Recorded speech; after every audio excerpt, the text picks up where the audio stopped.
Hello everyone. कैसे हैं आप सब भाई? आई होप आप सब बहुत अच्छे होंगे, अपनी प्रिपरेशन बहुत अच्छे से कर रहे होंगे। सो गाइज, मैं हूं अविरल विश्वकर्मा, आपका मेंटर, और अक्सर आपके साथ जुड़ता रहता हूं कुछ ना कुछ इम्पॉर्टेंट इन्फॉर्मेशन के साथ।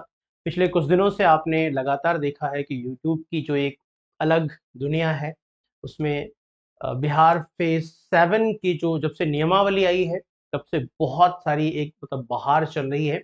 ढेर सारे वीडियोस, ढेर सारे लोग, अलग अलग बातें, ढेर सारी बातें, सिलेबस को लेके, इसके एग्जाम को लेके, वैकेंसीज को लेके, बस बिल्कुल ऐसा क्रिएट कर दिया गया है कि बस बस कल ही आ गई है और तुरंत बस शुरू हो जाइए। देखिए, बिल्कुल सही बात है। ऊर्जावान तो आपको बनना पड़ेगा, कोई भी चीज हो, चाहे एग्जाम के लेके बात करें, कोई भी लक्ष्य आप जिसको पाना चाहते हैं, जो निर्धारित किया है आपने, उसकी तरफ आगे बढ़ने के लिए आपको ऊर्जावान एंथुसियास्ट बनना पड़ेगा, क्योंकि उसके बिना नहीं हो सकता। अगर आपको रेस में दौड़ना है जहां हजारों लाखों लोग दौड़ रहे हैं, तो आपको सबसे आगे रहने के लिए या उस रेस में जीतने के लिए क्या करना पड़ेगा? सबसे अच्छा बनना पड़ेगा। और अच्छा बनने के लिए बिल्कुल भी आपको क्या करना पड़ेगा? शुरुआत से ही प्रिपरेशन करनी पड़ेगी, यानी अपने आप को प्रिपेयर करना पड़ेगा। You have to be prepare about that if you want to be on go on your success, on your success point. So एक चीज सबसे इंपॉर्टेंट ये है कि लेकिन इस सब में, इस पूरी दौड़ में हमें करना क्या है, ये बहुत संयमित होकर डिसाइड करना पड़ेगा। इस तरह से डिसाइड नहीं करना पड़ेगा कि बिल्कुल बहुत एक्साइटमेंट में कुछ भी करना शुरू कर दिया, आज ही लेके शुरू हो गए, मतलब किसी ने बता दिया बस बारिश होने वाली, छाता लेके हम शुरू हो गए, जबकि बारिश दूर दूर तक कहीं नहीं है। तो इस तरह से नहीं करना, हमें पूरा सोच समझकर सही न्यूज के साथ बात करनी पड़ेगी, सारी चीजें करनी पड़ेंगी। आज जिसलिए हम जुड़े हुए हैं बहुत, इसके पहले भी मेरा ऐसा कोई वीडियो नहीं था कि इस तरह से मैं लेकर आया हूं आपके लिए। जब कोई ऑथेंटिक न्यूज आती है और बहुत ही लगता है मुझे कि हाँ बिल्कुल सही है, यहाँ मुझे करना चाहिए कुछ, यहाँ कुछ बात करनी चाहिए, अपने जो दोस्त हैं, हमारे जो साथी हैं, हमारे साथ जो जुड़े रहते हैं, उनके लिए कुछ अच्छा इन्फॉर्मेशन आया है। तो एक चीज को लेके बड़ी प्रॉब्लम है, सिलेबस अभी तक कुछ निर्धारित नहीं हो पाया है। एक बार बता दें, जो भी आपको दिखाई दे रहा है, सुनाई दे रहा है, आपको लिए सबके लिए मैं एक बार इन्फॉर्मेशन दे रहा हूं कि अभी कुछ भी निर्धारित नहीं हुआ है, केवल नियमावली आई है। अभी वैकेंसी कब आएगी, इसके साथ उसका सिलेबस क्या होगा, एग्जाम की बॉडी निर्धारित हो गई है, कुछ पैटर्न निर्धारित हो गया है, नेगेटिव होगा नहीं होगा, वो सारी चीजें बिल्कुल निर्धारित हो गई हैं, वो आपको फॉलो करना है, क्योंकि जो डिसाइडेड है, जो लिखित रूप में आ चुका है, उसको मानना पड़ेगा। अब इसके साथ आपको प्रिपेयर करना पड़ेगा। अब प्रिपेयर करना पड़ेगा तो उसके हिसाब से जो अभी बातें चल रही हैं, अगर उनको थोड़ा सा ध्यान में दिया जाए, जो कि हिंदी को लेके मैं थोड़ा सा आशंकित था कि चीजें कहाँ से आएंगी, कैसे आएंगी, और काफी रिसर्च चल रही थी, काफी बातचीत चल रही थी कि आखिर क्या होगा, क्या बीपीएससी एक जो पैटर्न उसका सेट है उसके अकॉर्डिंग एग्जाम करवाएगा, या टीचिंग के जो एग्जाम्स होंगे, जो टीचिंग के एग्जाम होंगे वो एक अलग पैटर्न सेट करेगा। क्योंकि बीपीएससी आप देखोगे तो बीपीएससी एक बहुत बड़ी बॉडी नहीं है एग्जाम करवाने की। अभी तक उसका जो रिकॉर्ड रहा है, ट्रैक रिकॉर्ड, उसमें ऐसा नहीं कि उसने बहुत सारे लाखों विद्यार्थियों का एग्जाम करवाया हो, ऐसा बिल्कुल नहीं किया उन्होंने। क्योंकि अभी तक उसका जो एग्जाम होता है, जो एग्जाम के उसकी जिम्मेवारी पे आई है, वो छोटे एग्जाम से, मतलब छोटे का मतलब ये है कि इन द सेंस की क्वांटिटी, स्टूडेंट्स ऑफ क्वांटिटी जो है स्टूडेंट्स की थी, वो बहुत ज्यादा नहीं होती है, या बहुत ऐसे नहीं कि जहां पे लाखों एग्जाम देने वाले लोग हैं और एस्पिरेंट्स हैं, वहां सारी चीजें, तो उन सब में अभी उसका ट्रैक रिकॉर्ड बहुत रहा नहीं, पहली बार परीक्षा करवाएगा वो।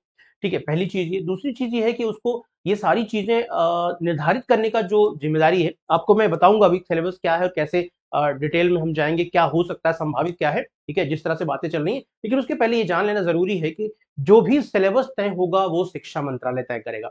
बीपीएससी केवल एक एग्जामिनिंग बॉडी होगी जो एग्जामिनेशन करवाएगा, लेकिन जो सिलेबस तय होगा, जो परीक्षा पैटर्न तय होगा, वो शिक्षा मंत्रालय करेगा।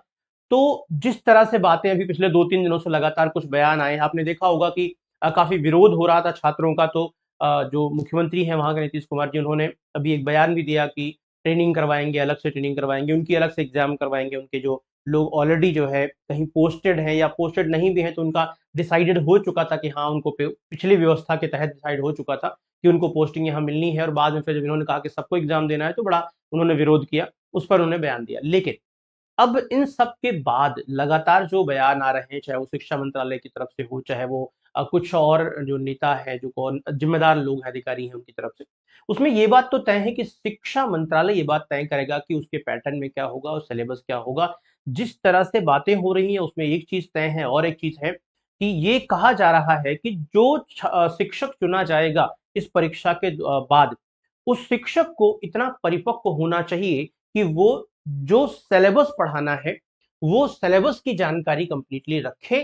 पढ़ाना कैसे है इसके लिए बाद में ट्रेनिंग करवाई जाएगी, बाकी सारी चीजें आएंगी, लेकिन एटलीस्ट सिलेबस का जो ज्ञान है, नॉलेज है, वो उसे जरूर होना चाहिए। इसीलिए मुझे लगा कि आपको, क्योंकि अभी तक का जो पैटर्न था जिसमें हम लोग टेट देते हैं या स्टेट टेट देते हैं या सीटेट देते हैं, उनमें हमने ग्रामर पोर्शन को ज्यादा बेहतर तरजीह दी।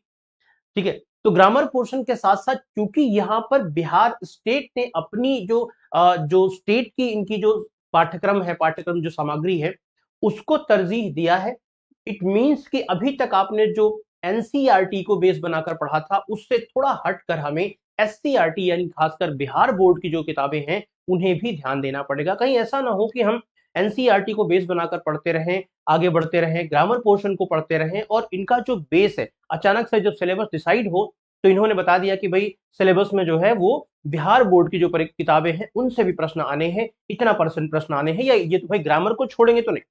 हिंदी का व्याकरण जो हम लोग पढ़ रहे हैं लगातार क्लासेस में एनसीईआरटी बेस्ड, वो तो कतई वो हटा नहीं सकते, वो तो रहेगा ही रहेगा, क्योंकि बिना ग्रामर के कुछ नहीं होता। लेकिन हाँ, पाठ्यक्रम से जो प्रश्न आएंगे, सीधे जो किताबों से प्रश्न आते हैं, वो कहां से होंगे। जैसे अभी एक स्टैंडर्ड हमने देखा सीबीएसई भी फॉलो करता है, पिछली बार सीबीएसई में आपने देखा कि लगातार क्वेश्चन आए एनसीईआरटी के बुक से।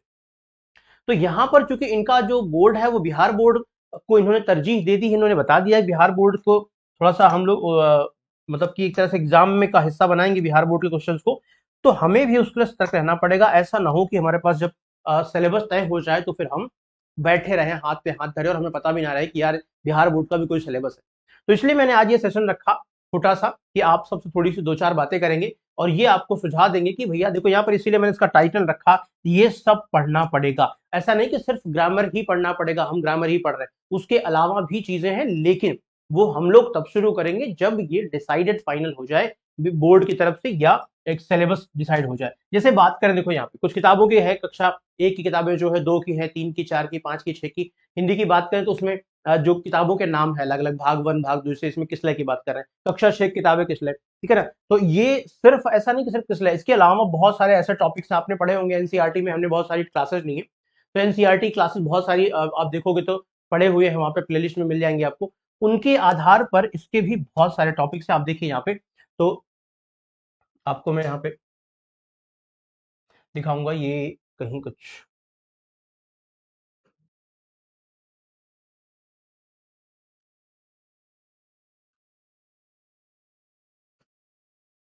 चलिए इसको हटा दिया मैंने। तो अभी देखिए यहाँ पे, देखिए यहाँ पे मानव बनो नचिकेता पुष्प की अभिलाषा, देखो ये आपने पढ़ी होगी ना, पुष्प की अभिलाषा माखन चतुर्वेदी की, चाह नहीं मैं सुरबाला के गहनों में गूथा जाऊं ना, याद है आपको वो कविता।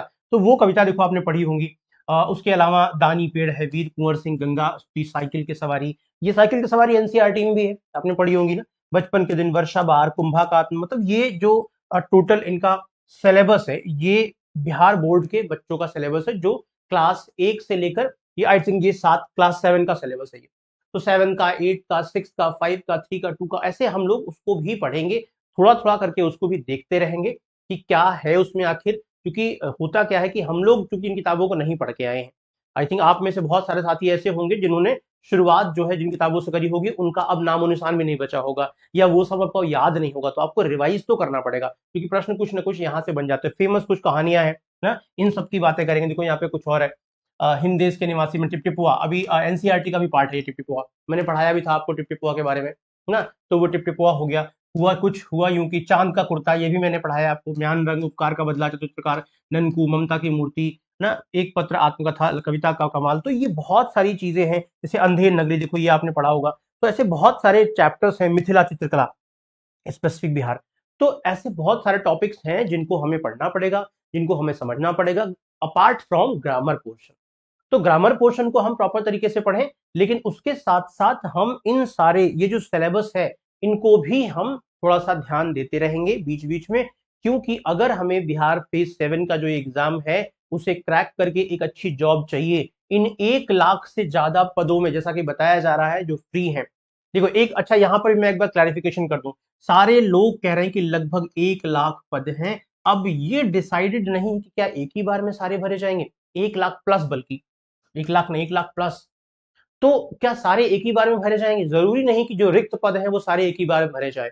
हो सकता है, इट मे बी पॉसिबल कि यहाँ पर डिवाइड कर दिया जाए, कुछ की वैकेंसी निकाली जाए, कुछ की ना निकाली जाए। बहुत सारे ऐसे विभाग होते हैं, आपने देखा होगा, जहाँ रिक्तियां तो लाखों में है लेकिन उतनी वैकेंसी नहीं निकाली जाती ना, क्योंकि सरकार अपने बजट को देखकर अपने हिसाब से वो मैनेज करते हैं। तो कितनी निकालना है इनको वैकेंसीज, क्या करना है, ये डिसाइड करेगी सरकार फिलहाल तो, जब तक कोई सही नोटिफिकेशन ना आ जाए अगले 2 महीने में। और हाँ, कुछ लोगों को एक बात और मैंने देख कहते हुए सुना कि कुछ लोग ये भी कह रहे हैं कि आपको ये जो एग्जाम है वो बहुत जल्दी देखने को मिल जाएगा, विद इन आई थिंक की बहुत जल्दी। तो ये भी मुझे नहीं लगता कि ऐसा कुछ होने वाला है। कम से कम अभी आज अप्रैल है, और अप्रैल, मई, जून, जुलाई, जुलाई के पहले ये सब कुछ नहीं आने वाला है। आई थिंक कि इसके पहले तो नहीं होने वाला। अगर ये अभी नोटिफिकेशन भी जारी कर देंगे, मान लो अभी हम मानते हैं कि अगले महीने में, अप्रैल तो अभी चल ही रहा है, अभी इन्होंने कुछ किया नहीं, अगले महीने में अगर नोटिफिकेशन भी जारी कर देंगे अप्रैल मई में, तो मई जून जुलाई एटलीस्ट कम से कम महीने भर का टाइम इनको लग जाएगा उसको फॉर्म भरने का, फॉर्म भर के टाइम फाइनल होने का। 1 महीने बच्चे फॉर्म भरेंगे, फिर उसके बाद शुरू करेंगे ये, फिर मतलब ये समझ लो कि एग्जाम में अभी कम से कम मिनिमम, अगर ये अगले महीने ही नोटिफिकेशन देते हैं तो कम से कम 3 महीने आपको मिल जाएंगे, 3 महीने से ज्यादा। समझ रहे हैं? तो मेरा कहने का मतलब ये है कि अपने आप को, अभी सिलेबस चूंकि नहीं आई है, अभी सिर्फ अंधेरे में तीर मार रहे हैं सभी लोग। तो अंधेरे में तीर तो मारना है, लेकिन बहुत ही ऐसी तरह से कि जहां पर हमारा नुकसान ना हो, उस तरफ से एक स्ट्रेटजी बनाकर, प्रॉपर रॉ स्ट्रेटजी जो हमारी है, उस पर हम आगे बढ़ते रहे सारे सब्जेक्ट को लेके।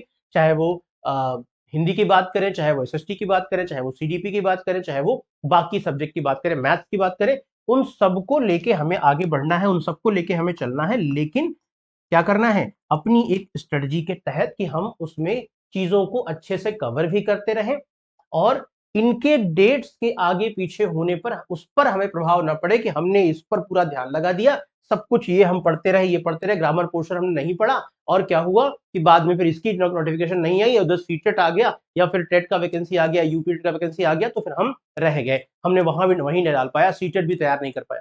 तो इसलिए अपने आप को बहुत ही सेफ तरीके से रख के पढ़ना है हमको, नॉलेज को गेन करना है, ज्ञानार्जन करना है, जिससे कि हमें हमारा एटलीस्ट नुकसान ना हो, और हम जो है अपने रास्ते पर आगे बढ़ते रहे, अपनी सफलता की तरफ आगे बढ़ते रहे।